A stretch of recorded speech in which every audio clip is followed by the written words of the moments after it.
ഇത് വെറും ഒരു പേപ്പർ കഷ്ണമാണ്. ഈ തുണ്ട് കഷ്ണം പേപ്പർ കാരണം ഞാൻ അനുഭവിച്ച കഷ്ടപ്പാടും വേദനയും ഇന്ന് ഓർക്കുമ്പോൾ എനിക്ക് എന്തോ പോലെയാണ്. കാരണം ഇന്നും മനസ്സിൽ നിന്ന് മായാതെ കിടക്കുന്ന ഒരു ഏടെന്ന് പറയാം ഈ പേപ്പർ കാരണം ഉണ്ടായ കഷ്ടപ്പാട്. വെറും ഒരു നാട്ടിൻ പുറത്ത് ഓടി നടന്ന് വളർന്ന മനു ഇന്ന് ജർമ്മനി വന്ന് മനു ഫ്രം ജർമ്മനി ആയിട്ട് ഇന്ന് ഏകദേശം 3 years ആയി. പക്ഷേ ഇന്നത്തെ വീഡിയോയിൽ ഞാൻ പറയാൻ ഉദ്ദേശിക്കുന്നത് അതല്ല. ഈ 3 yearsൽ എന്നെ ഏറ്റവും കൂടുതൽ ഞാൻ എത്രത്തോളം പേഴ്സണലി ഡൗൺ ആണ്, എത്രത്തോളം വീക്കാണെന്ന് അറിഞ്ഞൊരു സംഭവമുണ്ട്. അത് ഇന്നും മനസ്സിൽ നിന്ന് മായാതെ കിടക്കുന്ന ഒരു സംഭവമാണ്. അപ്പോൾ അത് നിങ്ങളായിട്ട് ഷെയർ ചെയ്യാൻ വിചാരിച്ചു. ഞാൻ കുറേ പേരോടൊന്നും പറഞ്ഞിട്ടില്ല, എന്നെ കൂടുതലും പേഴ്സണലി അറിയുന്നവർക്ക് മാത്രം അറിയുന്ന ഒരു കാര്യമാണ്. അതെന്ന് പറയുന്നത് വെറും ഒരു പേപ്പർ കഷ്ണത്തിൽ തുടങ്ങുന്ന ഒരു പരിപാടിയാണ്. നിങ്ങൾക്ക് പലർക്കും അറിയാം, ജർമ്മനി വെച്ച് എനിക്ക് ടെർമിനേഷൻ കിട്ടിയൊരു കാര്യം. അത് 2023 ജൂലൈയിൽ സീഗിനി വെച്ചിട്ടാണ്. പക്ഷേ ഈ ടെർമിനേഷന് ശേഷം എനിക്ക് കിട്ടുന്നൊരു പേപ്പർ കഷ്ണമുണ്ട്. പിറ്റേ ദിവസം എൻ്റെ പോസിറ്റീവ് വന്നൊരു പേപ്പർ കഷ്ണമാണ്. ഈ പേപ്പർ കഷ്ണത്തിന് എൻ്റെ ആ ലൈഫിൽ അന്ന് ഞാൻ ഒരു 3 years സ്പെൻഡ് ചെയ്തത് മൊത്തം വെറുതെ ആയി എന്ന് പോയ ഒരു സംഭവമായിരുന്നു. കാരണം 1 വർഷം നാട്ടിൽ ജർമ്മൻ പഠിച്ചു, 1.5 വർഷം ജർമ്മൻ പഠിപ്പിച്ച് അത്രയും ടൈമൊക്കെ എടുത്തിട്ടാണ് ഞാൻ ജർമ്മനി വന്നത്. പക്ഷെ അത് വെറും വേസ്റ്റ് ആയെന്ന് തോന്നിയ ഒരു പേപ്പർ കഷ്ണമാണിത്. ഞാൻ ചിലവാക്കിയ പൈസയും എക്സാമിന് ചിലവാക്കിയ പൈസയും എൻ്റെ വീട്ടുകാരുടെ കണ്ണീരും എല്ലാം വെറുതെ ആക്കിയ ഒരു പേപ്പർ കഷ്ണം ഇന്ന് ഓർക്കുമ്പോൾ എനിക്ക് എന്തോ പോലെയാണ്. കാരണം ഈ പേപ്പർ കഷ്ണം കൈ കിട്ടിയപ്പോൾ ആരോട് പറയണമെന്നോ, കാരണം അന്ന് ഞാൻ ഹൗസ് പ്ലാൻ ചെയ്യുന്ന സ്ഥലത്ത് ഒറ്റ മലയാളി ഹൗസ് പ്ലാൻ ചെയ്യുന്നത് ഞാനാണ് ആ സിറ്റിയിൽ. പിന്നെ മലയാളീസ് കുറച്ച് പേരുണ്ട്, എന്നിരുന്നാലും എല്ലാവരോടും ഞാൻ അങ്ങനെ മിങ്കിളൊന്നും ആയിരുന്നില്ല.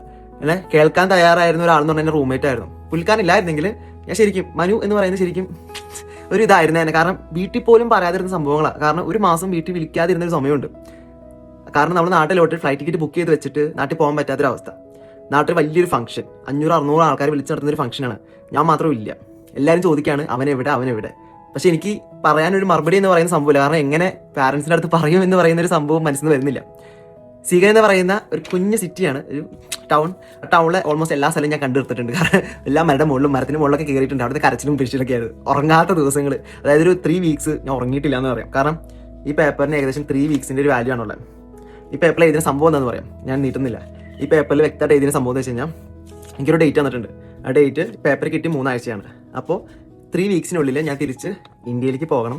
പോയില്ല എങ്കിൽ എന്നെ ഇവിടുന്ന് ബലമായി ഡീപ്പോർട്ട് ചെയ്യും എന്ന് പറയുന്ന ഒരു പേപ്പറാണിത്.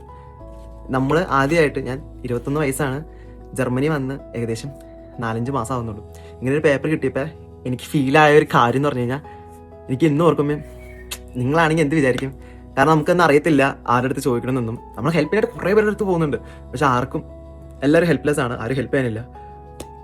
എനിവേ, ഞാനന്ന് അനുഭവിച്ച സങ്കടങ്ങളും വിഷമങ്ങളൊക്കെ ഈ പേപ്പർ ഞാൻ ഇന്നും സൂക്ഷിച്ച് വെച്ചിട്ടുണ്ട്. ഇന്നും ഓർമ്മയിൽ രേഡായിട്ട് വെക്കും ഞാൻ ജസ്റ്റ് പറഞ്ഞു എന്നുള്ളൂ. ജസ്റ്റ് എനിക്ക് എൻ്റെ ഒരു എക്സ്പീരിയൻസ് ആട്ടാ. എത്ര പേർക്ക് ഇതുപോലെ ഉണ്ടായിട്ടെന്ന് അറിയാം. പക്ഷേ ഈ ഒരു പേപ്പർ കാരണം എൻ്റെ 3 years പക്ഷേ ഞാൻ വളരെ ഹാപ്പിയാണ്. മനു ഇങ്ങനെയാണ്. ഞാൻ ഹാപ്പിയാണ് കേട്ടോ. കുറച്ച് ഫ്രണ്ട്സേ ഉള്ളൂ, എന്നിരുന്നാലും ഉള്ളതിൽ മനു ഹാപ്പിയാണ്.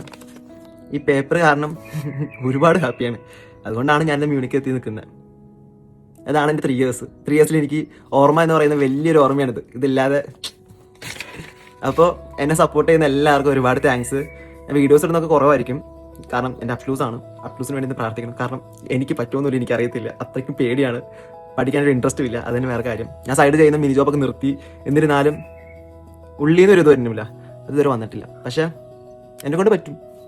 ഞാൻ എപ്പോഴും പറയും ഐ ക്യാൻ, അല്ലേ? നമ്മളെ കൊണ്ട് പറ്റാത്ത എന്ത് കാര്യമുള്ളത്. So thank you guys.